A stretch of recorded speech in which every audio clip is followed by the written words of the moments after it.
जब हम 10वीं में पढ़ाई कर रहे थे तो कोई विजन नहीं। आप अभी अपने अंदर लेके क्या घूम रहे हैं, यही आपको आगे बढ़ाने वाली है। आप आईटीआई में आज के तारीख में आईटीआई में पढ़ रहे हैं ना, आज के तारीख में आप गरीब है ना, आज के तारीख में आप मोहल्ले में रहते ना, आज के तारीख में आप बेरोजगार है ना, आज के तारीख में आपकी नौकरी गई है ना, आज के तारीख में आप फेल हो गए ना, कोई बात नहीं साहब, कोई बात नहीं, भविष्य आपका ब्राइट है।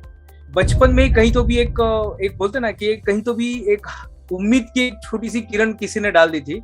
एक किताब मेरे पास आई थी, किताब का नाम था यू कैन विन। एक किताब में इतनी पावर होती है कि लोगों के जीवन बदलने की, और उस किताब ने मेरा जीवन बदल दिया।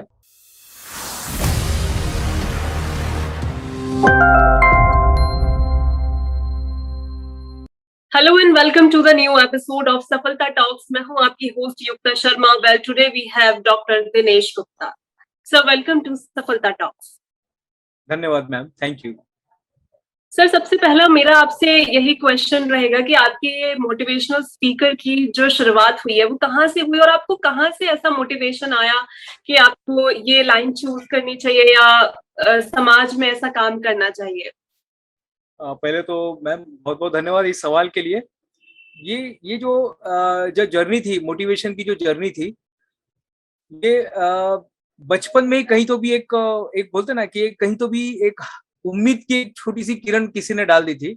जब मैं 10वीं पास हुआ और जब स्ट्रगल हुआ आगे, क्योंकि कोई 10वीं तक कोई विजन नहीं था क्या करना है। जब हम 10वीं में पढ़ाई कर रहे थे तो कोई विजन नहीं था कि क्या बनना है, क्या करेंगे, क्या होगा, कुछ पता नहीं था। और पिताजी ने बोला कि हमें आईटीआई में जाना चाहिए, क्योंकि हमारे पास इतना पैसा नहीं था कि हम इंजीनियरिंग करें या कहीं डॉक्टरी करें। ऐसा कोई कुछ इसके पीछे कोई ऐसा मकसद नहीं था, कोई लक्ष्य नहीं था, दिशाहीन थे। और इसी दिशाहीन के समय एक किताब मेरे पास आई थी, किताब का नाम था यू कैन विन। 97 में मैंने किताब पढ़ी थी, और इस किताब ने पूरे बोले ना कि एक किताब में इतनी पावर होती है कि लोगों के जीवन बदलने की, और उस किताब ने मेरा जीवन बदल दिया। और फिर एक आईटीआई से लेकर उच्च शिक्षित तक मुझे बना दिया। तो वहीं पर शिव खेरा साहब की किताब थी, और उन्होंने मुझे इतनी प्रेरणा दी कि मेरा चलो, अगर कभी मुझे मौका मिलेगा, कभी भी जीवन में, कभी मेरी इंजीनियरिंग की पढ़ाई पूरी हो जाएगी या जो भी ऐसा कभी एक मौका मिलेगा, तो मैं जरूर मोटिवेशन स्पीकर या लाइफ कोच में जरूर बनूंगा। तो ये वही जर्नी थी मैम। तो कहीं से एक किताब ने मेरे जीवन को बदला। किताब का नाम था you can win. You can win, बिल्कुल सर। मैंने भी पढ़ी तो नहीं है लेकिन सुना है उस किताब के बारे में। लेकिन सर आजकल ना सोशल मीडिया का जमाना बहुत आ गया है। अगर यूथ की बात करें तो बेसिकली वो डॉक्यूमेंट्रीज देखना पसंद करते हैं, मूवीज देखना पसंद करते हैं बजाय पढ़ने के। तो अगर किसी को बुक्स पढ़ने की हैबिट डेवलप करनी हो तो किस तरीके से की जाए वो? ये तो बात आपने सही कहा, क्योंकि टेक्नोलॉजी जो होता है ना, लोगों के जीवन को बदलता है। पहले हमें ब्लैक एंड व्हाइट टीवी देखने का एक आदत लगी हुई थी, लेकिन आज अगर लोगों को बोला जाएगा कि ब्लैक एंड व्हाइट टीवी देखो, तो वहां से भाग जाएगा, वो देखेगा ही नहीं। पहले हम बड़ा वो कंप्यूटर यूज करते थे, जो बड़ा सीआरटी जो होता था, अब वो भी नहीं गया, वो चेंज होके जो स्लिम स्लिम तरह की जो मार्केट में कंप्यूटर जो है, मॉनिटर आ गए हैं। बटन वाला मोबाइल चेंज हो गया, वो एंड्रॉइड मोबाइल यूज करने लगे, और इसके भी आगे टेक्नोलॉजी बदल रही है। अब पढ़ने का जो था, एक पढ़ाई एक ऐसी चीज है जो मुझे ऐसा लगता है कि अगर जो जीवन में बदलना चाहते हैं तो 3 चीज तो जरूर कीजिएगा। हमेशा एक पेन अपने पास रखिएगा, एक पेन, एक डायरी और एक अच्छी किताब। मैं जब भी कहीं जाता हूँ, अभी कुछ दिन के बाद मुझे दिल्ली जाना है, इसके पहले मैं जयपुर गया था, उसके पहले मैं गुजरात में गया था। मैं जब भी कहीं जाता हूँ तो ये 3 चीज तो सबसे पहले, ये 3 चीज मैं अपने पास रख लेता हूँ। एक पेन, एक डायरी और एक अच्छी किताब। आजकल के जो युवा है, मैं सभी युवाओं को मैं कहना चाहता हूँ इस प्लेटफॉर्म के माध्यम से, सफलता के टॉक के माध्यम से, अगर जीवन में सफल होना चाहते हैं तो ये 3 चीज को अपने पास रखिए। मलाला यूसुफजिया ने एक बहुत अच्छी बात कही थी। वो कहती थी, अगर आपके पास एक कलम है, आपके पास एक कलम है, आपके पास एक बुक है, आपके पास एक शिक्षक है, और आप स्टूडेंट बनने को तैयार हैं, तो आप पूरी दुनिया को बदल सकते हैं। तो आज जो है बहुत अच्छी बात है, टेक्नोलॉजी का उपयोग कीजिए। मैं भी रोज वीडियो देखता हूँ, मैं भी रोज 3 से 4 मिनट का वीडियो, मोटिवेशनल वीडियो देखता हूँ। कई बार ऐसा होता है कि हम एक वीडियो देख लेते हैं, बहुत सारा जो ज्ञान है हमें एक वीडियो में मिल जाता है। जैसे आज के जो आपका जो सफलता टॉक्स है, इसके अंदर अगर ये 20 मिनट का एपिसोड जो देख लेते हैं हम लोग, तो बहुत सारा नॉलेज हमें मिल जाता है। तो हमें ये छोड़ना नहीं है, लेकिन इसके साथ साथ जो पढ़ने का जो साधन है उसको छोड़िए मत। जीवन में अगर आगे बढ़ना चाहते हैं तो पढ़ाई, देखिए जितने भी बड़े लोग हुए हैं, वो चाहे, मैंने सभी लोगों का जीवन को बहुत गहराई से मैंने अध्ययन किया है, और मैंने एक चीज देखा कि सभी लोग लिखते थे और सभी लोग पढ़ते थे। वो अपनी बातों को लिखते थे, भले वो आप टाइप कीजिए, भले आप एंड्रॉइड में टाइप कीजिए, लेकिन लिखिए। भले आप एंड्रॉइड में आप किंडर किंडर पे जाके आप किताब पढ़िए, ई बुक पढ़िए, लेकिन पढ़िए, पढ़िए छोड़िए मत। अगर जिनको आदत लगानी है पढ़ने की, तो मैं सिर्फ इतना बोलूंगा, रोज एक पैराग्राफ पढ़ने की आदत डालिए, शुरुआत कीजिए एक पैराग्राफ पढ़ने की। बिल्कुल सर, आपने ये बहुत अच्छी बात बताई। अगर किसी को शुरुआत करनी है तो जरूरी नहीं है कि दिन के 4 पेज पढ़े जाएं, एक पैराग्राफ से स्टार्ट करिए, वहीं से धीरे धीरे आदत बनती जाएगी। Okay sir. सर, आपका आईटीआई से सफर आईआईटी तक गया, तो वो आप अपना एक्सपीरियंस कैसे बताना चाहेंगे? कैसा रहा वो आपका पूरा सफर? ये सवाल चमत्कारिक सवाल है मैम। ये मैं तो पहले आपको बहुत बहुत धन्यवाद देता हूँ इस सवाल के लिए। आईटीआई से लेके आईआईटी मुंबई तक का जो जर्नी था, क्योंकि हमारे देश की अग्रणीय संस्था में आईआईटी का नाम लिया जाता है, और मैंने कभी जीवन में कभी सोचा नहीं था कि मैं वहां पर पहुंचूंगा। लेकिन होता है ना जीवन में, कब कौन आके, क्योंकि मेरा ऐसा मानना है मैम कि हर इंसान ना एक रंग हमारे जीवन में भरता है। होली जो है ना, केवल मार्च में मनाने वाला त्योहार नहीं होता, होली रोज होता है। हर दिन होली मनाया जाता है, हर हर इंसान हमारे जीवन में आके एक रंग भरता है। शायद आज का ये जो टॉक है, ये शायद किसी के जीवन में आज रंग भरने वाला है। बचपन में हम सुनते थे कि जीवन में भर लो रंग डायमंड कॉमिक्स के संग, बचपन में हम सुना करते थे, लेकिन आज आज उसका अर्थ मुझे समझ में आ रहा है। हर इंसान, कोई ट्रेन में हमें एक इंसान मिलता है, वो एक रंग भर के जाता है। मैं आईटीआई में 10th पास होने के बाद हमारी जो परिस्थिति, वो हिसाब से मैं आईटीआई में चला गया। आईटीआई में मैं 1 साल तक पढ़ाई और काम दोनों करना पड़ता है। मैं लेथ मशीन पर काम कर रहा था। लेथ मशीन बोले तो जो टर्नर फिटर मशीनिस्ट होता है, वो लोग लेथ मशीन पे काम करते हैं। जैसे चाबी बनाने वाला जो होता है, हमारा कभी चाबी नहीं खुलता तो उसका कोर्स होता है 2 साल का, आईटीआई इंडस्ट्रियल ट्रेनिंग इंस्टीट्यूट में ये पढ़ाई होती है। और मैं 10वीं के बाद वहां पर चला गया। 1 साल के बाद मुझे ऐसा लगने लगा कि मैं शायद कहीं गलत फील्ड में आ गया। ऐसा होता है ना, कई बार हमें ऐसा अनुभव हो जाता है कि अरे हम कहीं शायद, कहाँ पे हमें जाना था हम कहाँ पर आ गए। भले कोई लक्ष्य नहीं था, कोई लक्ष्य नहीं था, लेकिन जब शुरुआत करते तब पता चलता है। और मैं हमेशा लोगों से कहता हूँ कि भटके हुए वो हैं जो कभी शुरुआत करते नहीं, जो घर से निकलते नहीं, वही लोग भटके हुए हैं। और यहाँ पर मैं बताना चाहता हूँ कि हमारे यहाँ एक सर आए थे, आईटीआई में एक सर आए थे, मुझे उनका नाम नहीं मालूम। इसी तरह से कोट पहन के वो आए थे, और मैं जाना नहीं चाहता था। मैं बोलता ये जो टॉक्स वगैरह होता है ना, इससे कुछ फर्क नहीं पड़ता है जीवन में। मैं थोड़ा इतना डिमोटिवेट हो गया था उस समय। लेकिन फिर उन्होंने एक बहुत अच्छी बात कही। मैं कैसे तो भी मन मार के वहां पे चला गया। मैं नीचे, हम लोग नीचे बैठे थे, जमीन पर बैठे थे, और वो सर एक चेयर लगा के हमें बता रहे थे। कोई एक्सटर्नल बाहर से वो सर आए हुए थे। तो उन्होंने एक बहुत अच्छी बात कही। बोले हम सब, पृथ्वी पे रहने वाला हर इंसान डॉक्टर इंजीनियर नहीं बन सकता है। स्कूल में पढ़ने वाला हर इंसान डॉक्टर इंजीनियर नहीं बनता, हर विद्यार्थी डॉक्टर। लेकिन एक काम हर कोई कर सकता है, हम सब अपने अपने क्षेत्र के, हम किसी भी क्षेत्र में जा सकते हैं। कोई कंडक्टर बनेगा, कोई लेखक बनेगा, कोई यूट्यूबर बनेगा, कोई टीचर बनेगा। हम सब अपने अपने क्षेत्र के डॉक्टर इंजीनियर बन सकते हैं। और ये लाइन मेरे लिए ब्रह्म ज्ञान उस समय साबित हुआ, और इस लाइन ने मेरी जिंदगी को बदल दिया। फिर उसके बाद मैंने सर्च कर चालू किया। उस समय ऐसा गूगल वगैरह कोई था नहीं, लेकिन मैं लोगों को पूछता था। मैं जो इंजीनियर बनता था, मैं उनको पूछता था आप इंजीनियर कैसे बने? तो लोग बोलते कुछ नहीं, हम 10वीं के बाद यहाँ पे गए, 10वीं के बाद 11वीं 12वीं की, उसके बाद ऐसा है। फिर मैंने कुछ नया करने का प्रयास किया, और आईटीआई के बाद एक डिप्लोमा कोर्स होता है, डिप्लोमा इंजीनियर का कोर्स होता है। मैं डिप्लोमा इंजीनियरिंग में गया। डिप्लोमा इंजीनियरिंग के बाद फिर डिग्री किया। डिग्री के बाद फिर मेरी पढ़ाई साथ में चल रही थी, और लास्ट में आईआईटी मुंबई।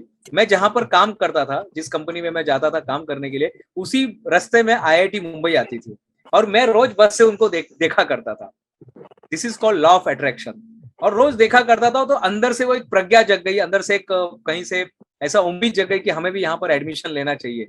तो समझ में नहीं आ रहा था वहां पे एडमिशन कैसे लिया जाए। तो मैं न्यूज़पेपर में मैंने एक ऐड देखा था, आईआईटी बॉम्बे का एक कुछ स्पेशलाइजेशन कोर्स होता है, तो post graduation diploma in embedded system. इस पर मैंने प्रयास किया। तो पहले साल तो मेरा सिलेक्शन नहीं हुआ, फिर मैंने दूसरे साल प्रयास किया और मेरा सिलेक्शन हो गया, और 1 साल का मैंने वो कोर्स करके बाहर निकला, और वो डिग्री मुझे मिल गई। तो ये मेरा जर्नी था आईटीआई से लेके आईआईटी मुंबई तक का। बहुत ही खूबसूरत और स्ट्रगलिंग और इंस्पायरिंग जर्नी रहा है सर आपका। सर, आपने अभी एक वर्ड यूज किया, law of attraction. Do you really believe in law of attraction? मैं आपको बताना चाहता हूँ, आज ही मैम मेरा गिनीज बुक ऑफ रिकॉर्ड का मेरा सर्टिफिकेट है। गिनीज बुक ऑफ रिकॉर्ड से सर्टिफिकेट और मेडल दोनों आज आए मेरे पास। कॉन्ग्रेचुलेशन। धन्यवाद। इसके पहले 2 साल पहले मेरे पास लिम्का बुक ऑफ रिकॉर्ड आया। उसके पहले मैंने कंपनी खुद की चालू की, 1 कंपनी, 2 कंपनी, 3 कंपनी, 4 कंपनी हम बनाते रहे। उसके पहले मैं कहीं जॉब किया करता था। ये सब करते समय ना मैम मेरे को एक चीज समझ में आ गई। जब हम शिकायत करते ना, किसी चीज की हम शिकायत करते ना, तो शिकायत करते करते ना हम पीतल बन जाते हैं, हम पीतल बनने लगते हैं, यानी कोई भी चीज को हम अट्रैक्ट नहीं करते हैं। जब हम धन्यवाद दे, जो मेरे पास है, मेरे पास जो भी है, ये पर्दा है मेरे पास, ये माइक है, ये कंप्यूटर है, इंटरनेट है, ये वॉच है, यहाँ का एयर कंडीशन है, ये सारी चीजों को जब मैं धन्यवाद देने लगता हूँ, मेरे साथ में जो लोग हैं, मेरे टीम है, मेरे साथ मेरे माँ बाप हैं, मेरे पत्नी है, मेरे 2 बच्चे हैं, ये सब चीजों को जब मैं धन्यवाद देने लगता हूँ मैम, तो ईश्वर ना मुझ पे बहुत प्रसन्न। ये मैं कोई इलॉजिकल बात नहीं कर रहा हूँ, ये सारी की सारी चीजें मैं लॉजिकली आपसे बात कर रहा हूँ। ये देखिए, ये मेरा गिनीस का सर्टिफिकेट आज ही आया हुआ है ये ओके। तो लड़के ने जैसे सुना वो लेके आया। धन्यवाद आपका। बिल्कुल सर, बहुत अच्छा लगा सर देख के। तो ये लॉ ऑफ अट्रैक्शन काम करता है। कहीं से एक ना हमारे दिमाग में, देखिए अब ये लॉ ऑफ अट्रैक्शन के लिए ना हमारे दिमाग में कुछ तो भी चाहिए जाने के लिए। अब मैं जिस माहौल में था वहां पे सब इंजीनियर लोग थे, तो मैंने उस चीज को अट्रैक्ट कर लिया। तो हम जिस माहौल में रहते ना, ये माहौल हमें हमेशा, we are the product of environment. मैं हमेशा कहता हूं हम जिस इन्वायरमेंट में रहते ना, तो वहां पे जितने अच्छे लोग हैं उनसे मिलिए, जितने अच्छे, क्योंकि उनकी अच्छाई से मैं जब मेरे अंदर किताब लिखने की भावना जगी। मैंने किसी को पूछा आप क्या करते हैं, बोले मैं तो पढ़ाई कर रहा हूँ, पढ़ाई के साथ मैं काम करता हूँ और रोज रात को 1 घंटा मैं किताब लिखता हूँ। देखिए ये दिमाग में मेरे आ गया। उस व्यक्ति ने कभी किताब नहीं लिखा, उसकी किताब कभी पब्लिश नहीं हुई, मेरी 13 किताब पब्लिश हो गई मैम, लेकिन मुझे वहां से एक बीज उन्होंने मेरे दिमाग में डाल दिया। आज आज आज ये सफलता टॉक्स के माध्यम से पता नहीं कितने सारे लोगों के दिमाग में ये बीज जाने वाला है। उनको शायद होगा कि हमें रिकॉर्ड बनाना चाहिए, आज हमें किताब लिखना चाहिए। देखिए मैं सभी बच्चों से, सभी युवाओं से, जितने लोग यहाँ पर देख रहे हैं, मैं एक ही बात कहना चाहता हूँ, या तो आप 19 साल के साधारण बच्चे बन सकते हैं, लॉ ऑफ अट्रैक्शन बोलिए या जो भी है, या तो आप 19 साल के साधारण बच्चे बन सकते हैं जो ट्रेन में जा रहा है, बस में जा रहा है, यहाँ पे वहां पे घूम रहा है, या तो 19 साल का वो लड़का बन सकते हैं जो लोगों के लिए इंस्पिरेशन बने, जो लोगों के लिए इंस्पिरेशन बने। तो ये बात है मैम। बिल्कुल सर, आपने बहुत सारी ऐसी अच्छी बातें बताई हैं कि law of attraction really work करता है। अगर आप अपने एफर्ट्स के साथ और आप अपने मेहनत से उन चीजों को सोचते हैं कि हम ऐसा कर सकते हैं, तो जरूर इंसान आगे भी बढ़ता है। लेकिन सर आज के टाइम में नेगेटिविटी हर चीज में बहुत ज्यादा हो गई, क्योंकि आप एक मोटिवेशनल स्पीकर हैं, तो मैंने पहले से ही आपसे कुछ क्वेश्चन सोचे थे कि मैं आपसे ये जरूर पूछूंगी। डे टू डे लाइफ में सर हर चीज को लेकर इंसान बहुत ज्यादा नेगेटिव हो जाता है, चाहे वो अपने करियर को लेकर हो, चाहे इवन मैरिड लाइफ में हो। तो उस नेगेटिविटी को कैसे डील किया जाए? मैम सबसे पहले मैं 2 लाइन कहना चाहता हूँ निगेटिविटी को डील करने के लिए। मेरी तो बहुत प्रचलित हो गई ये लाइन, दूध फटने पर वो लोग मातम मनाते हैं, दूध फटने पर वो लोग मातम मनाते हैं जिनको पनीर बनाना नहीं आता। जिंदगी क्या है, मुझे बहुत से लोग पूछते साहब जिंदगी क्या है, मैं यही बताता हूँ जिंदगी निगेटिविटी है, जिंदगी निगेटिविटी है, और उसके अंदर पॉजिटिविटी ढूंढने का नाम ही जीवन जीना है। इस निगेटिविटी के अंदर एक राजा ने ऐलान किया कि मुझे शांति का फोटो चाहिए, शांति का कोई ड्राइंग बना के भेजे।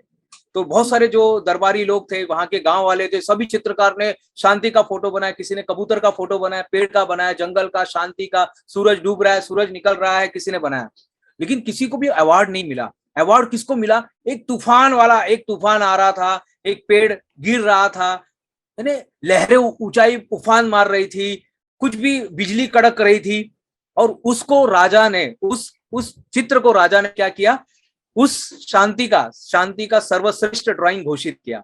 सब लोग हैरान थे, दरबारियों ने पूछा ऐसा कैसा हो गया, हमने इतना मेहनत करके बनाया, ये देखो शांति, वो देखो शांति, इसमें तो कोई शांति दिखाई नहीं दे रहा है। तब राजा ने बताया, बोले मुझे भी शांति नहीं दिखाई दे रही थी, लेकिन मैंने इसमें देखा, इस पूरे चित्र के अंदर जो चित्रकार ने जो बताया है, इस पूरे चित्र के अंदर हर तरफ निगेटिविटी है, लेकिन इसके अंदर एक बहुत अच्छी बात है, एक पक्षी है, वो पक्षी माँ है, और वो अपने बच्चे को शांति से सहला रही है, शांति से उसको पंखों से उसको बिछा के रखी हुई है। शांति जो है ना, शांति कहीं पेड़ों पे, पहाड़ों पर नहीं मिलेगी, हम जहां पे रहते हैं। महात्मा गौतम बुद्ध ने बहुत पहले ही बता दिया, हम जहां, जब यशोधरा ने, उनकी पत्नी ने उनको पूछा कि जो आपको गया में मिला, जो आपको वनवास में मिला वो आपको घर पे नहीं मिल सकता था, क्या महल में नहीं मिल सकता था? बोले मिल सकता था, वो घर में भी मिल सकता था, वो शांति मुझे यहीं पर भी मिल सकती थी। तो बोले किया क्यों नहीं? बोले ये भी बात मुझे वहां पर जाने के बाद पता चली। तो 2500 साल पहले महात्मा गौतम बुद्ध ने हमें चीज बताया है कि शांति कहीं बाहर नहीं है, हम जहां पर बैठे हैं, जहां पर भी बैठे हैं वहीं पर शांति है। और आज अगर हमने सोच लिया ना, आज हमने सोच लिया ना कि हमें पॉजिटिव जिंदगी जीनी है, तो आज ही से आपकी जिंदगी पॉजिटिव बन जाएगी। सिर्फ एक शब्द आपको हमेशा इस्तेमाल करना है, जो भी मिला है और जो नहीं भी मिला है उसके लिए धन्यवाद दीजिए। किसी ने बोला साहब मेरा तो ये चला गया, वो चला गया, मेरी नौकरी चली गई, मेरा बिजनेस चला गया, घर वाले चले गए, मुझे कोरोना हो गया था, ऐसा हो गया, वैसा हो गया, तो मैं किस चीज के लिए धन्यवाद दूं? तो मैंने कहा सिर्फ एक चीज के लिए धन्यवाद दीजिए, वो है आपकी सांसें चल रही है। हमारे बिल्कुल बुजुर्गों ने सर। बहुत अच्छी बात कही है, सर सलामत तो पगड़ी हजार। अगर आपकी सांसें चल रही है ना, तो साहब आप कुछ भी कर सकते हैं, कुछ भी, यानी कुछ भी कर सकते हैं, हम कुछ भी बना सकते हैं। मैं जिंदगी के चौथे पड़ाव पर मैंने रिकॉर्ड बनाना शुरू किया, जब मैं 2011 से मेरा शुरू हुआ है जर्नी। तो जब मेरे जैसा व्यक्ति इतने इस उम्र में अगर रिकॉर्ड बना सकता हूं, तो मैं तो हर युवाओं को मैं कहता हूं कि आप कुछ ना कुछ अलग कीजिए, अलग सोच को लेकर आइए। तो आज अगर आप निगेटिविटी में है, तो सबसे पहले धन्यवाद देना शुरू कीजिए, धन्यवाद देना शुरू कीजिए। किसके लिए? जो मिला है आपको। अभी आपके पास बहुत सारी चीजें होंगी। एक आदमी था, पनडुब्बी में 6 महीना निकाला उसने।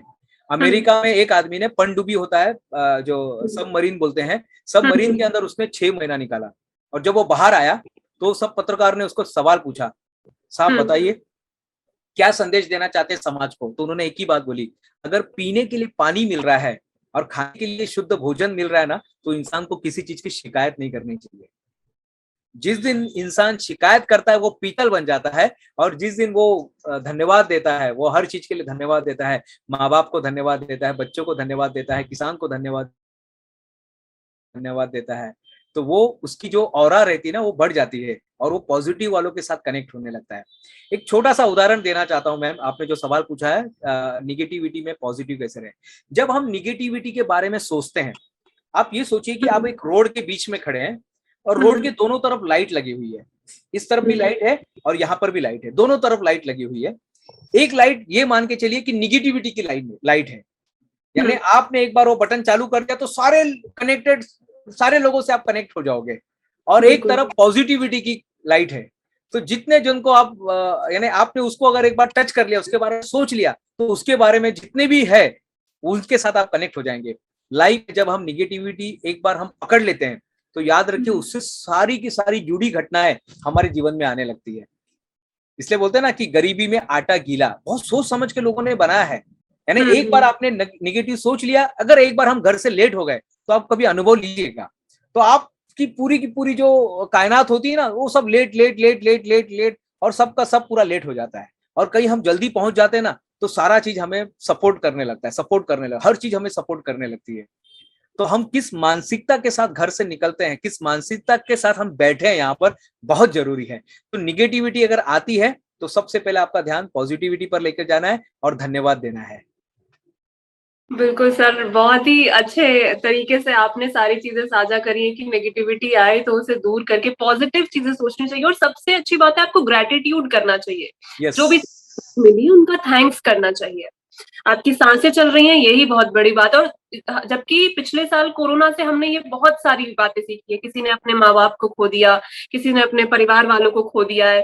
तो ये तो हम आज लकी हैं कि हमारे पास सब कुछ है और आज भी हमारी सांसें चल रही हैं। सर बहुत अच्छी चीजें आपने बताई। एक उदाहरण मैम और देना चाहता हूँ, डॉक्टर जी। ने इसी कोरोना के समय डॉक्टर ने एक इंसान का कुछ कारण के कुछ ऐसा टेक्निकल कारण हो गया कि उसके पैर काट दिए। तो बोले कैसे लग रहा है? बोले कुछ नहीं, सब सही है।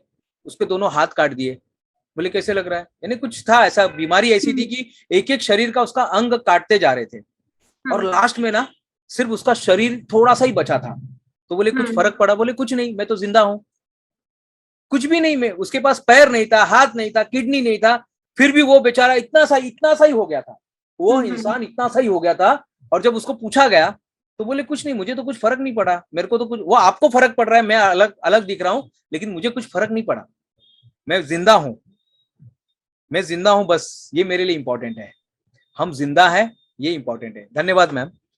कितनी महानता है सर उस इंसान की कि हाथ पैर ना होने के बावजूद भी उसका कहना यही है कि मैं जिंदा हूँ और मैं खुश हूँ। आज के युवाओं को यही सीखना चाहिए, लेकिन नेगेटिविटी की ओर वो कुछ ज्यादा जल्दी बढ़ जाते हैं। यही सब चीजें सीखने की बातें हैं। सर आप 15 कंट्रीज में, अलग अलग 15 कंट्रीज में गए हैं, तो उनमें आपका एक्सपीरियंस कैसा रहा? जब मैं इतना सारा देश घूम के आया तो मेरी माँ ने मुझे सेम सवाल पूछा, हम्म। बोले दिनेश तुम इतने जगह जाकर आए और क्या सीखा? तो मैंने एक ही हम्म। देखा कि नानक दुखिया सब संसार। हम्म। मैं जहां पर भी गया मुझे लोग दुखी दिखाई देते थे, लेकिन उस दुख के अंदर भी फिर चीज समझ में आ गई कि ये लाइफ ऐसे ही है और ऐसी। इसमें से हमें खुशी ढूंढनी है। इसमें से हमें हमें रोज का दिन जो है ना मास्टर क्लास बनाना है। मैं आपको हाँ। बताना चाहता हूँ मैम, एक दिन भी ऐसा, जब से लॉकडाउन लगा सिर्फ 7 दिन छोड़ दीजिएगा स्टार्टिंग में, क्योंकि हम्म। समझ में नहीं आ रहा था, लेकिन 7 दिन के बाद फिर वो 31 मार्च से जो यात्रा हमारी शुरू हुई वेबिनार की और आज तक वो चली रही है।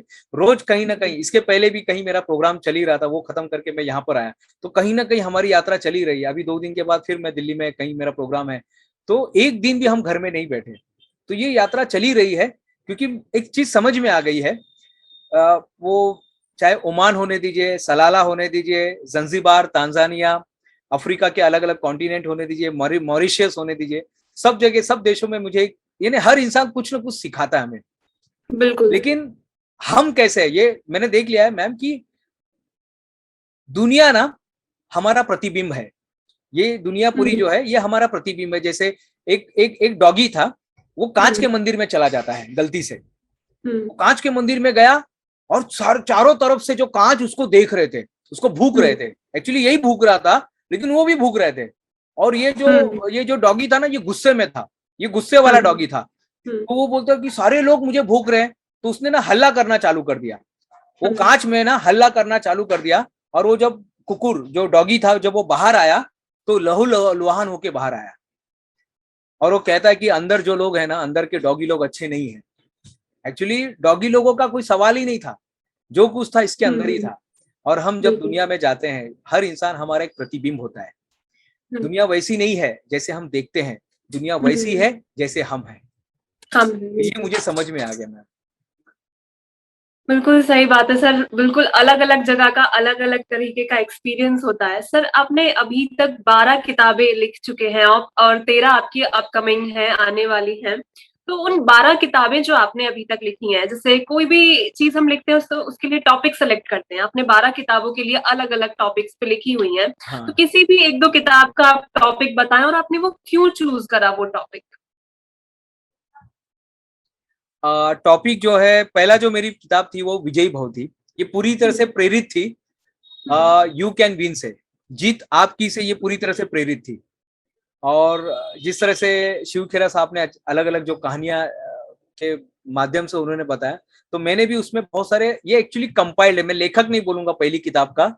ये जो मेरी 3 साल की यात्रा थी, तो जो भी मैं न्यूज़पेपर में छोटे छोटे आर्टिकल पढ़ा करता था, तो मुझे बहुत अच्छा लगता था। और वो सारे आर्टिकल को मैं क्या करता था, जमा करने लगा।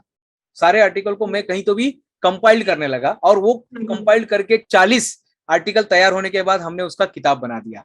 उसका हमने एक किताब के रूप में उनको बना दिया। फिर उसके बाद मेरी जो दूसरी किताब थी वो थी ऊंट कबीरा जाग। ये मेरी पोइट्री किताब थी, पोइट्री किताब ही थी। फिर मुझे बहुत सारे स्लोगन मेरे पास थे, वो स्लोगन को मैंने कंपाइल्ड करके जीतने के उसूल, ये किताब मैंने बनाई। मेरे पास बहुत, क्योंकि मुझे स्पीच देना पड़ता था, तो स्पीच देते समय ना मेरे नोट्स होते थे। तो ऐसे करते करते ये पहली 2-4 किताबें थी वो कंपाइल थी। लेकिन उसके बाद फिर जो यात्रा शुरू हुई, आध्यात्मिक यात्रा, जो फिर उसके बाद मेरी किताब आई थी मैं ईश्वर बोल रहा हूँ। अब ये जो किताब थी, ये ना, ये सचमुच में अलग थी। यानी क्या हो गया कि मुझे फॉरेन जाना था, और ये जाना था मुझे स्विट्जरलैंड में। जो जिस तारीख को मुझे स्विट्जरलैंड जाना था, उस तारीख को मैं मुंबई के पास एक पालघर नाम का एक छोटा सा आप शहर बोल सकते हैं, वहां पर मैं एक इंजीनियरिंग कॉलेज में उसी तारीख को पढ़ा रहा था। घटना ऐसी घटी कि वहां पर फॉरेन में जाने के लिए ना कुछ हमें डॉलर रखने पड़ते। उस समय मैं 2010 की बात, 2010-11 की बात कर रहा हूँ। आपके पास डॉलर होने चाहिए, डॉलर यानी फॉरेन करेंसी आपके पास होना चाहिए। तो मैंने किसी को फॉरेन करेंसी कन्वर्ट करने के लिए, इंडियन रुपीज को कन्वर्ट करने के लिए मैंने फॉरेन करेंसी दी, और वो पर्सन वो पैसे लेके भाग गया, 80,000 वो लेके भाग गया। तो मैं थोड़ा सा, वो मेहनत की कमाई थी छोटी, ठीक है, कोई बहुत बड़ा अमाउंट नहीं था, लेकिन फिर भी मेहनत की थी, तो थोड़ा सा कहीं ना कहीं डिप्रेशन जैसा हो गया। डिप्रेशन होने के बाद 7 दिन तक मुझे कुछ समझ में नहीं आया, लेकिन एक चीज समझ में आया कि क्यों ना, जब मैं लोगों को बताता हूँ कि दूध फटने पर वो लोग मातम मनाते जिनको पनीर बनाना नहीं आता, तो क्यों ना मैं इससे पनीर बना सकता हूँ क्या? ये घटना मेरे साथ घटी, जीवन में घटना मेरे साथ घटी, तो मैं इसका पनीर बना सकता हूँ क्या? और पनीर मैंने कैसे बनाया, मैंने उसके ऊपर एक किताब लिख दी, और जो बेस्ट सेलर, यानी बेस्ट सेलर जैसी ही बनी, बेस्ट सेलर तो नहीं बनी लेकिन काफी उसकी सराहना की गई। पहली बार मैंने वो किताब को लिम्का बुक ऑफ रिकॉर्ड के लिए भेजा था। उस किताब को 12 तारीख को 12:12 2012 में वो किताब पूरी हुई, 1212 कॉपी। और ऐसे 12 का पूरा एक हमने नंबर्स लेके हमने उसको इस इवेंट को बनाया था। तो हमारे साथ जो कुछ होता है ना मैम, तो वो एक लेसन आता है। अब ये कि मुझे उसमें मातम बनाना है कि पनीर बनाना है। मैं हमेशा लोगों को ये बात कहता हूं कि अगर जहां लाख कोशिश करने के बाद दाल ना गले, मैं मेरी किताब में भी ये बात लिखी हुई है, लाख कोशिश करने के बाद अगर दाल ना गले तो 2 मिनट में मैगी बना लेना चाहिए। हम कई बार ऐसा होता है कि हम लोग मातम मनाते हैं, रोते हैं, चिल्लाते हैं, बिलखते हैं, सब छोड़ दो।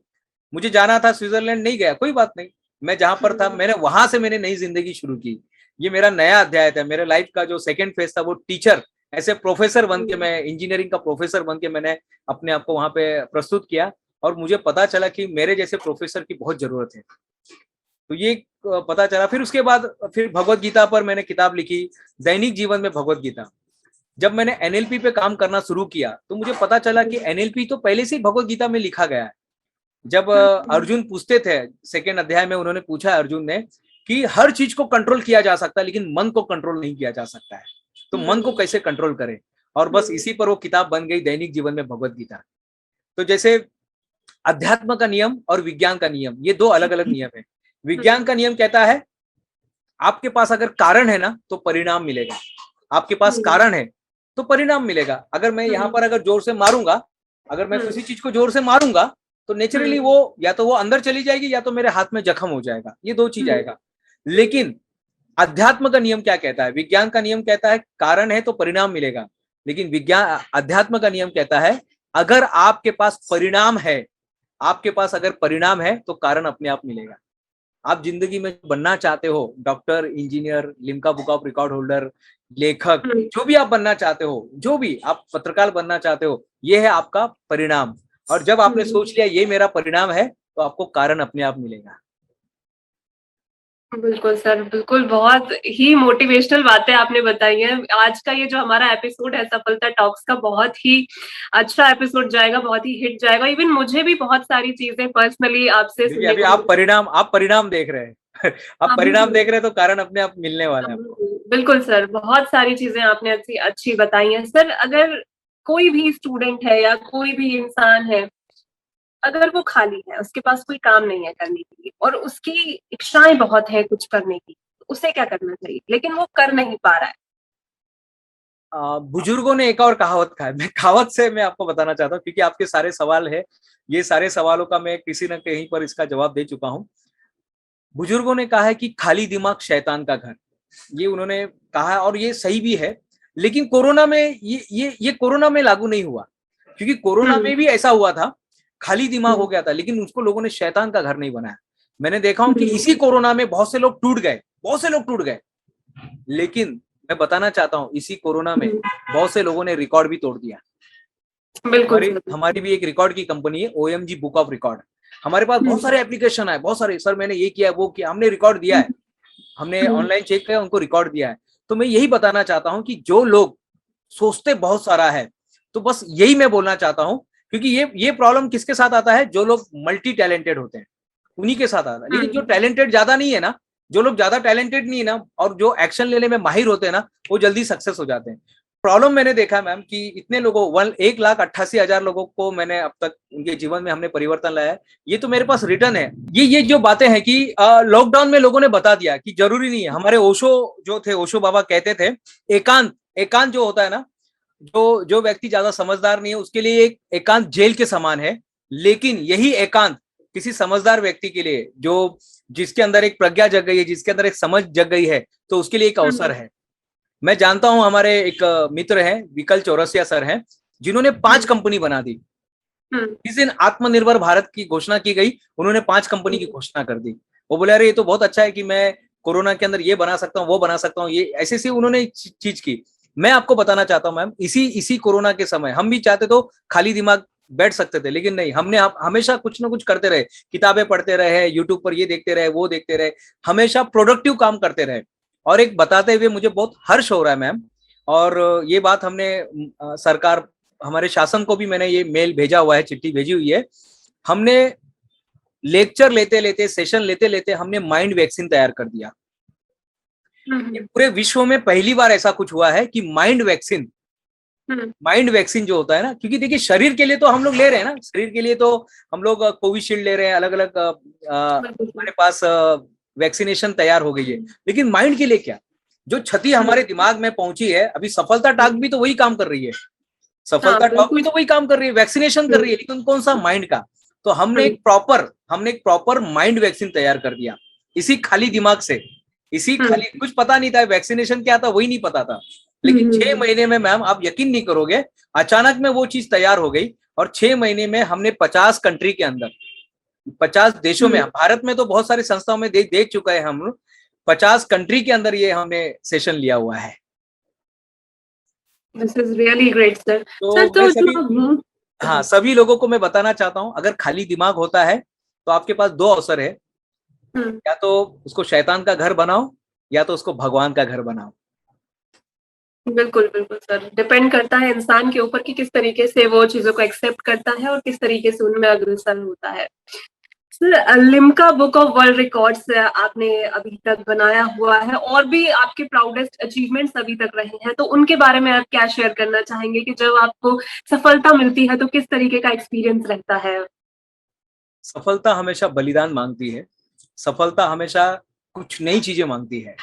हमारे शिव खेरा साहब, जो मैंने इस लाइन को मैंने अपने, मेरे अगर ब्लड को अगर आप चेक करोगे तो आपको यही लाइन मिलेगी, जीतने वाले कुछ अलग काम नहीं करते, वे काम अलग ढंग से करते हैं। जीतने वाले कोई अलग काम करते ही नहीं है। महात्मा गांधी ने कोई अलग काम नहीं किया था, पहले से लोग कर रहे थे। वॉरेन बफेट ने कोई अलग काम नहीं किया था, इन्वेस्टमेंट हमारे दुनिया में पहले से चल रहा था। रॉबर्ट कियोसाकी ने कोई अलग काम नहीं किया, जैक मा ने कोई अलग काम नहीं किया, अमेजॉन ने कोई अलग काम नहीं किया, लेकिन काम को उन्होंने अलग ढंग से किया, और जीतने वाले अलग ढंग से काम करते हैं। मैं जब लिम्का में, मैंने पहली बार 2011 में अप्लाई किया, मैं रिजेक्ट हो गया, 12 में रिजेक्ट, 13, 14, 15, 16, 17, 18 तक मैं रिजेक्ट होता गया। मैं जब भी आइडिया देता था वो रिजेक्ट, मीन्स उनके पास वो कैटेगरी नहीं रहती थी, वहां से एक मेल आता था मुझे, शायद वो ऑटोमेटिक मेल था कि क्या था मुझे मालूम नहीं, वहां से लिख कर आता था, this category is not available, please try next time. तो मैं हमेशा नेक्स्ट टाइम ट्राई करता था, नेक्स्ट टाइम ट्राई करता था, लेकिन मैंने छोड़ा नहीं मैम, कि उसमें जाना था, मुझे पता था कि इसमें वो लोग जाते हैं जो दुनिया में कुछ नया करते हैं। तो एक दिन मैंने मैम को फोन लगाया, कहाँ से मुझे नंबर मिल गया, मैंने कॉल किया, मतलब मैम मुझे लिम्का में जाना है, और मैं, देखिए मैं 2011 से ट्राई कर रहा हूँ। बोले मुझे पता है आप 2011 से ट्राई कर रहे हैं, हम देख रहे हैं आपके मेल में सारा वो अटैच रहता है। तो मैंने, मैम क्या करे? बोले नहीं, आप जो रिकॉर्ड देते हैं ना वो सब छोटे बच्चों का देता है। तो मैं क्या करूँ फिर? बोले देखो एक कैटेगरी है, अगर चाहिए तो आप अप्लाई कर सकते हैं, आपको चित्र बनाना है। बोला अरे वाह, मुझे तो चित्र बनाने आता नहीं, लेकिन मैं बोला चलो कुछ भी गोज देंगे। बोले नहीं, गोजना नहीं है कुछ भी, चित्र प्रॉपर बनाना है, लोगों का चेहरा बनाना है, पेड़ बनाना है, पौधे बनाना है, सीनरी बनाना है, और वो A3 साइज का जो पेपर होता है, A3 साइज को पेपर को पूरा भरना है। बोला बाप रे, ये कैसे करे? तो बोले वो आपका है लुकआउट, अगर है तो बोलो, फिर आगे बात करते, नहीं तो कोई बात नहीं, फिर नेक्स्ट किसी को हम आइडिया देंगे। मैंने एक्सेप्ट किया चैलेंज को, 1 महीना तक मैं प्रयास करता रहा। बोले ना कि एक आपके पास गुरु होना चाहिए, एक मेंटर होना चाहिए आपकी लाइफ में। मुझे ट्रेन में एक पर्सन मिले थे, अर्जुन माछियोले साहब।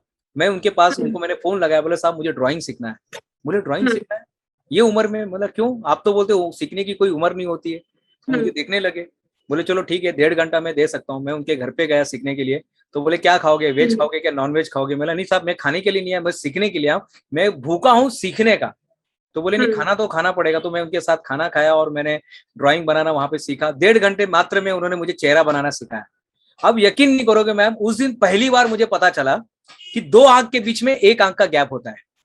ईश्वर हम आईने रोज देखते हैं, आईना हम रोज देखते हैं, आप भी यहाँ पर देख रहे हैं, मैं भी देख रहा हूँ। 2 आंख के बीच में 1 आंख का गैप होता है, जहां से आईब्रो, ये हमारा आईब्रो खत्म होता है, वहां से हमारा कान की शुरुआत होती है। जहां पे ओठ खत्म होता है वहां पे कान हमारा एंड हो जाता है। ये दो हमारा जो ओठ का जो एंड होता है, ये हमारा आईबॉल का सेंटर होता है। उस दिन ओके। पता चला।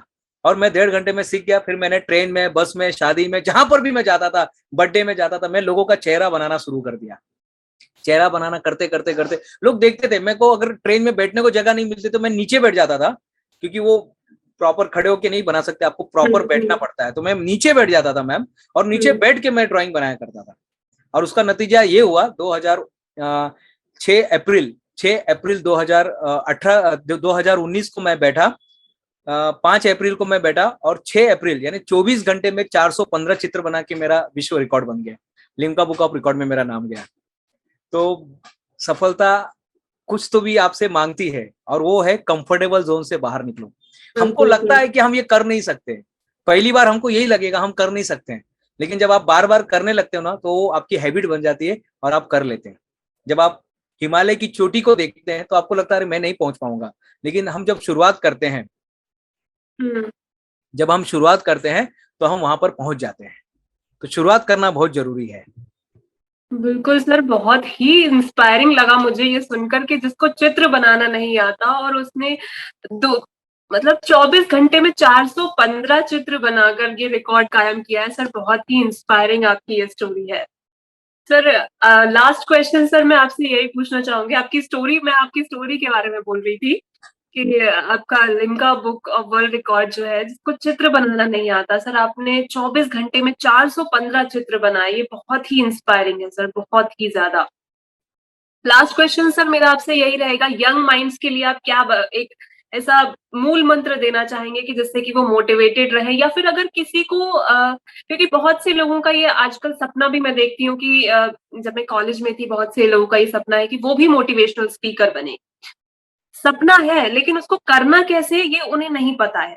बहुत जल्दी नेगेटिविटी हो जाएगी, बहुत जल्दी दिमाग में कुछ अलग आ जाएगा, आज मोटिवेशनल स्पीकर बनना है, कल कुछ और बनना है, फिर परसों यूट्यूब स्टार्ट करना है। तो स्टेबिलिटी कैसे रहे माइंड में, अगर किसी का सपना मोटिवेशनल स्पीकर बनने का है तो उसे आगे तक कैसे लेकर जाए?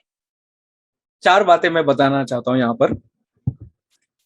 हर इंसान मोटिवेशनल स्पीकर ही होता है। पुराने जमाने में ना हमारे गांव में संत होते थे, महात्मा होते थे, ये मोटिवेशनल स्पीकर ही थे।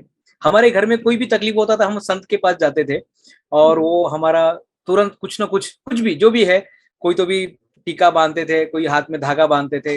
ये सब क्या करते थे, हमारे माइंड को सेट कर देते थे। बोले जा, तुम्हारे दिमाग से ये निकल गया, वो भूत निकल गया। ये क्या होता था, हम जब जाते थे कहीं, किसी को शनि पकड़ लिया है तो जाओ भाई तुम्हारा शनि निकल गया है, ये पूजा कर लो आपका शनि निकल गया है। इससे क्या होता था, मैंने इसका बहुत अध्ययन किया, ये जो कर्मकांड होते थे इसका मैंने अध्ययन किया, और अध्ययन करने पे एक चीज समझ में आया, ये हमारे माइंड को सेट कर देते थे। जब हम जाते थे, हम पूजा रखते थे, बोला जाता था कि आप ये 4 व्रत रख लीजिए, आप ये सत्यनारायण का पूजा रख लीजिए, जो भी है, जो भी हम धार्मिक कर्मकांड करते थे, तो इसके पीछे का साइंटिफिक रीजन ये रहता था, वो हमारे माइंड को ना पूरा प्लेन कर देते थे और एक नई शुरुआत करते थे हम। तो आज इस वीडियो के माध्यम से जो लोग यूट्यूब चैनल या जो भी काम करना शुरू करना चाहते हो, जो भी है, हमारे गुरुजी एक बात कहते हैं कि मुबारक हो तुमको तुम जो बनो, मुबारक हो तुमको तुम जो बनो, सबसे पहले नेक इंसान बनो। क्योंकि वहां पे कोई कंपटीशन नहीं हो, वहां पर बहुत खाली हो, पूरा पूरा स्पेस खाली है अच्छे इंसान के। मैं जब फॉरेन छोड़कर आ रहा था, मैं, हमारे जो सेठ थे तुलसीदास कलवानी, तो मैंने उनको बोला सेठ अब मैं अगली बार आऊंगा कि नहीं आएगा मुझे मालूम नहीं है, बस मुझे एक आखिरी का एक मैसेज दे दीजिए आप। मैं कहीं किसी से भी मिला हूं तो मैंने आखिरी का एक मैसेज लिया हूं।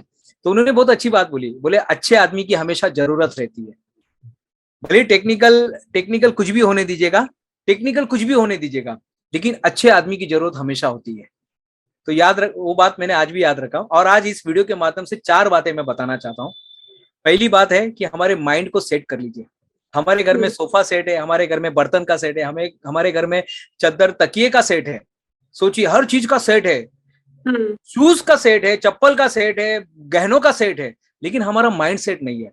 और लाइफ में प्रॉब्लम वही आता है। इसलिए आप जो बोल रहे हैं ना कि कभी हम सोचते ये बनूं, कभी वो बनूं, ये करना है वो करना है, नहीं साहब, एक बार अगर आपने सोच लिया ना तो आप अपनी भी मत सुनिए। वो डायलॉग है ना, किसी फिल्म का डायलॉग है, एक बार मैं सोच लेता हूं तो खुद की भी नहीं सुनता हूं। तो वो होना चाहिए, अपने माइंड को सेट कर लीजिएगा। जब हम अपने माइंड को सेट कर लेते हैं, क्योंकि कई बार होता है ना हमारा माइंड सेट नहीं रहता है, लेकिन जिस दिन इंसान माइंड को सेट कर लेता है ना, फिर उसके पास समय नहीं बचता है, फिर वो कभी फालतू समय नहीं गवाता है। फिर कोरोना होने दो, टोरोना होने दो, मोरोना होने दो, आप यकीन नहीं करोगे, जब मुझे कोरोना हो गया था सितंबर में 10 सितंबर और 16 सितंबर के बीच में मुझे डिटेक्ट हुआ था कोरोना, लेकिन मैं हॉस्पिटल से भी लेक्चर ले रहा था, क्योंकि लक्ष्य क्लियर था, माइंडसेट था। सभी वो युवाओं से कहना चाहता हूं, अगर आपने शतरंज का खेल खेला है कभी, तो शतरंज का इस नियम को तो आखिरी तक याद रखना, जब तक आप जिंदा रहोगे ना, इस नियम को याद रखना। पीछे जो रहते हैं ना, पीछे जो शतरंज में आप पीछे देखोगे ना, तो बड़े बड़े जो लोग, राजा का बेटा राजा होता है, घोड़ा का बेटा घोड़ा होता है, ऊंट का बेटा ऊंट होता है, हाथी का बेटा हाथी होता है, वजीर का बेटा वजीर होता है। पीछे सब लोग ना सिल्वर स्पून के साथ पैदा होते हैं, पीछे जितने लोग रहते हैं। और आगे आप देखोगे ना, छोटे छोटे प्यादे होते हैं, छोटे छोटे, कहीं कोई कहीं पर काम करने वाले, कोई ऑटो रिक्शा चलाने वाले, कोई किसी के पिताजी ठेला लगाते, किसी के कोई क्या काम करता है, कोई क्या काम करता है, कोई क्या काम, बस अपनी जिंदगी को गुजारने वाले लोग आगे रहते हैं, प्यादे। लेकिन एक नियम मैं आपको बता रहा हूं, आप कुछ भी होने दीजिएगा, कोई फर्क नहीं पड़ता है साहब, कोई फर्क नहीं पड़ता है, कोई भी काम करने दीजिएगा। लेकिन अगर आपने 6 कदम तक खुद को संभाल के रखा, 6 कदम, मैं फिर से बता रहा हूं, अगर वो प्यादा जो होता है ना, प्यादा, उसने अगर 6 कदम तक खुद को संभाल के रखा, तो राजा बन जाता है। बिल्कुल सर। आप अपने अगर माइंडसेट के साथ जुड़े रहेंगे 6 साल तक, तो आपकी पूरी जिंदगी जो है ना चेंज हो जाएगी। हम जुड़े रहें अपने लक्ष्य के साथ तक, इंजीनियर बनना है। भले ही मेरी परिस्थिति ऐसी हो गई थी, पिताजी ठेला लगाते थे, वड़ा पाव बेचते थे, समोसा बेचते थे, चाय बेचते थे, लेकिन हमने उसको नहीं देखा, वो वास्तविकता को हमने स्वीकार नहीं किया। मुझे पता था ये आज की वास्तविकता है, इसके बाद की ये वास्तविकता नहीं रहने वाली है। अपने माइंडसेट को चेंज कर दीजिएगा, आज ही चेंज कर दीजिएगा, इसी वीडियो से ऑन द स्पॉट चेंज कर दीजिएगा। दूसरा है टेक एक्शन।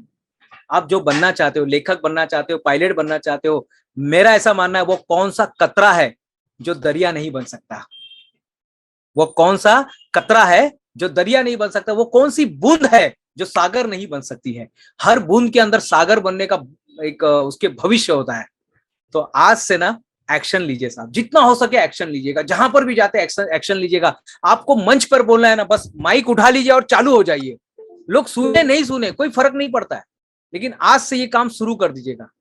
जो बनना चाहते हो, आप ड्राइवर बनना चाहते हो, पायलट बनना चाहते हो, करोड़पति बनना चाहते हो, लखपति बनना चाहते हो, लेखक बनना चाहते हो, बस आज से शुरुआत कर दीजिएगा। बहुत बड़ा मंत्र दे रहा हूं मैं। और तीसरा, आपने माइंडसेट सेट कर दीजिए, आपने एक्शन लिया, और तीसरा आपको क्या करना है, हमेशा ग्रेटिट्यूड की भावना में रहनी है। जो मिला है उसके लिए धन्यवाद, जो नहीं मिला उसके लिए धन्यवाद, जो मिल गया उसको मैं निभाता चला गया, जो खो गया उसको भुलाता चला गया, और जो मिल गया उसको निभाता चला गया। और आखिरी का जो सबसे इंपॉर्टेंट है, आखिरी का बस एक कहानी मैं बताऊंगा, अगर आपका परमिशन दे रहे हैं तो मैम एक कहानी मैं बताना चाहता हूँ। ये कहानी मैंने अफ्रीका में बोला, ये कहानी मैंने मॉरिशस में कहा है, ये कहानी मैंने ओमान में, जंजीबार, दुबई, हर जगह ये कहानी मैंने बताया है। और आज इसी कहानी से अपने आप को विराम देना चाहता हूँ, अपने शब्दों को। मैम कहानी कहती है, बलून सेलर था, एक बलून सेलर था, उसके पास अलग अलग रंग के बलून थे, हरे पीले लाल नीले, हरे पीले लाल नीले रंग के बलून थे। वो क्या करता था, कहीं ना कहीं जाता था, बेच के आया करता था। एक दिन एक छोटा सा लड़का उसके पास आता है और वो कहता है कि अंकल, ये हरा रंग का बलून ऊपर जाता है, नीले रंग का ऊपर जाता है, लाल रंग का ऊपर जाता है, पीले रंग का बलून ऊपर जाता है, अगर काले रंग का बलून हमने लिया तो आसमान में जाएगा क्या? वो बलून सेलर समझ गया, वो फुगे वाला जो था, वो जो गुब्बारे वाला जो था, वो समझ गया। ये सवाल बलून का नहीं पूछा उसने, ये हमारी जो हमारे जो हमने वर्गीकरण करके रखा है ना, समाज में वर्ग जो बना के रखा है, गोरे लोगों का, काले लोगों का, अमीर लोगों का, गरीब लोगों का, ये उसका सवाल था। और उसने कहा, my dear child is not colour of balloon, my dear child is not colour of balloon, it's what's inside it that make it goes up. जो बलून होता है ये कलर के ऊपर वजह से नहीं जाता ऊपर साहब। ये हरा रंग है, नीला रंग है, पीला रंग है, कोई लेना देना नहीं है, ये सेफ्रॉन रंग है, कोई लेना देना नहीं है। उसने अपने अंदर क्या रखा है, आप अभी अपने अंदर लेके क्या घूम रहे हैं, यही आपको आगे बढ़ाने वाली है। आप आईटीआई में, आज के तारीख में आईटीआई में पढ़ रहे हैं ना, आज के तारीख में आप गरीब है ना, आज के तारीख में आप मोहल्ले में रहते ना, आज के तारीख में आप बेरोजगार है ना, आज के तारीख में आपकी नौकरी गई है ना, आज के तारीख में आप फेल हो गए ना, कोई बात नहीं साहब, कोई बात नहीं, भविष्य आपका ब्राइट है। बस ये चीज को याद रखिएगा, बलून जो होता है आसमान में अंदर जो है ना, उसकी वजह से जाता है, ना कि उसका रंग क्या है, उसका कलर क्या है, वो लड़की है लड़का है, कोई लेना देना नहीं है, कौन से मजहब का है, कौन से भाषा का है, कौन से प्रांत का है, उसको अंग्रेजी आती है नहीं आती, कोई लेना देना नहीं है, उसने कितना पढ़ाई किया कोई लेना देना नहीं है, वो कैसे कपड़े पहनता है कोई लेना देना नहीं है, कैसी बात करता है कोई लेना देना नहीं है, उसने अंदर क्या रखा है वो उसको ऊंचाई पर लेकर जाती है। बहुत बहुत धन्यवाद मैम। बिल्कुल सर, आपका जो ये पूरा सेशन है मेरे लिए तो बहुत ज़्यादा इंस्पायरिंग है और सफलता टॉक्स के माध्यम से जो भी स्टूडेंट्स इसको देखेंगे, ज़ाहिर-सी बात है उनके लिए भी बहुत ही मोटिवेशनल और इंस्पायरिंग होगा।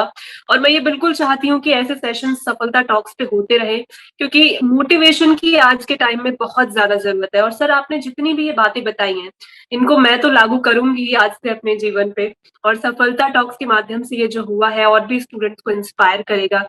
आपने बताया कंसिस्टेंसी बहुत ज़्यादा ज़रूरी होनी चाहिए। माइंडसेट जो है, आपका जो एग्ज़ाम्पल था, सोफ़ा सेट है, ड्रेसिंग सेट है, हर किसी चीज़ का सेट है, बस माइंडसेट नहीं है हमारा। ये चीज़ भी सर मैंने अपने दिमाग में बिल्कुल बिठा ली है। तो सर, सफलता टॉक से जुड़ने के लिए सर आपका बहुत-बहुत धन्यवाद। सर आप आगे ऐसे ही सफलता पाते रहें, ऐसे ही अच्छे मुकाम पे जाते रहें। आपका सर बहुत-बहुत धन्यवाद हमारे साथ जुड़ने के लिए।